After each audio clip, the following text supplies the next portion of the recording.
the next President of the United States. Enough was enough, and I said, let Trumpomania. I am running to be president for all of America, not half of America, because there is no victory in winning for half of America.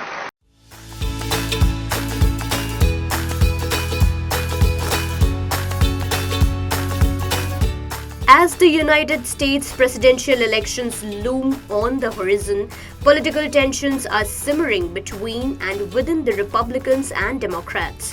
While Republican presidential candidate and former President Donald Trump solidifies his stance each passing, receiving endorsements from prominent figures like billionaire Elon Musk and wrestling icon Hulk Hogan.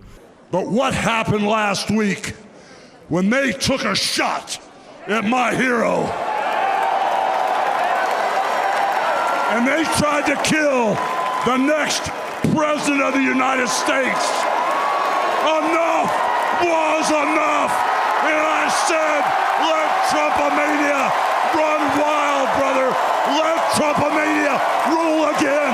Let Trumpomania make America great again.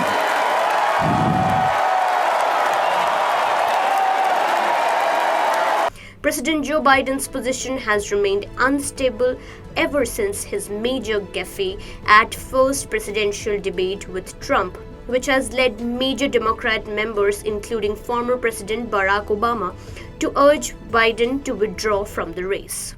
Meanwhile, on the final day of the Republican National Convention, in his first address since the assassination attempt, Donald Trump accepted his nomination for president on Thursday night, while he called for unity as he recounted details from the attempt to take his life. I am running to be president for all of America, not half of America, because there is no victory in winning for half of America. So tonight, with faith and devotion, I proudly accept your nomination for President of the United States. Thank you. While roaring in the longest convention acceptance address in recent US history, Trump also outlined key campaign promises on the economy and border. Nonetheless, the highlight of his address was his hardline immigration rhetoric, promising the largest deportation operation in the history of the US if he wins the race to the White House.